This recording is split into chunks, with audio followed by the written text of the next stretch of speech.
గురుగారు, ఈ వారం వృషభ రాశి వారికి ఎలా ఉంది? వృషభ రాశి వారికి 2 గ్రహాలు అనుకూలిస్తున్నాయమ్మా.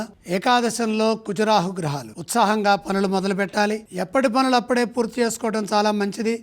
సకాలంలో పనులు చేయడం ద్వారా మేలు జరుగుతుంది, కార్యసిద్ధి లభిస్తుంది. ఉద్యోగంలో ప్రతి విషయంలోనూ జాగ్రత్తగా ఉండాలి.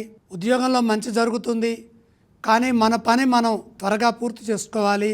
పనులు వాయిదా వేయవద్దు. ప్రతి విషయము ఇంట్లో వారితో చెప్పి సరైన నిర్ణయం తీసుకొని చేయడం మంచిది.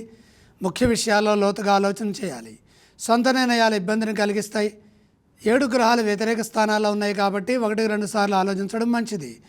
ఏకాగ్రతతో పని చేస్తే ఎటువంటి ఇబ్బంది ఉండదు. చిన్న పనికి కూడా ఎక్కువ శ్రమ ఉంటుంది. ఓపికతో వ్యవహరించండి. ఇబ్బందులు ఉంటాయి కాబట్టి శాంతంగా వ్యవహరించాలి. సాంకేతిక లోపం ఏర్పడకుండా చూసుకోవాలి. పరిస్థితిని అర్థం చేసుకుంటూ ముందుకు సాగాలి. ఏది లోతుగా ఆలోచించవద్దు. కాలానుగుణంగా వ్యవహరించాలి. వ్యాపారంలో జాగ్రత్తగా ఉండాలి. ఎప్పుడైతే చురుగ్గా పనిచేస్తామో అప్పుడు ఇబ్బందులు తొలుగుతాయి. ఆర్థికంగా ఖర్చులు నియంత్రించాలి. మొహమాటం వల్ల ఇబ్బందులు రాకుండా జాగ్రత్త వహించండి. వారాంతంలో మేలు జరుగుతుంది. ఒక ముఖ్యమైన వార్త ఆనందాన్ని ఇస్తుంది. వృషభ రాశి వారు ఎటువంటి స్తోత్రాలను పఠించాలి? వృషభ రాశి వారు నవగ్రహ శ్లోకాలు చదువుకోవడం చాలా మంచిది. వృషభ రాశి వారు ఏ ఆలయాన్ని సందర్శించాలంటారు? నవగ్రహాలని ధ్యానించండి. ఎటువంటి దానాలు చేయాలి? నవధాన్యం అగ్నిహోత్రుడికి సమర్పించండి.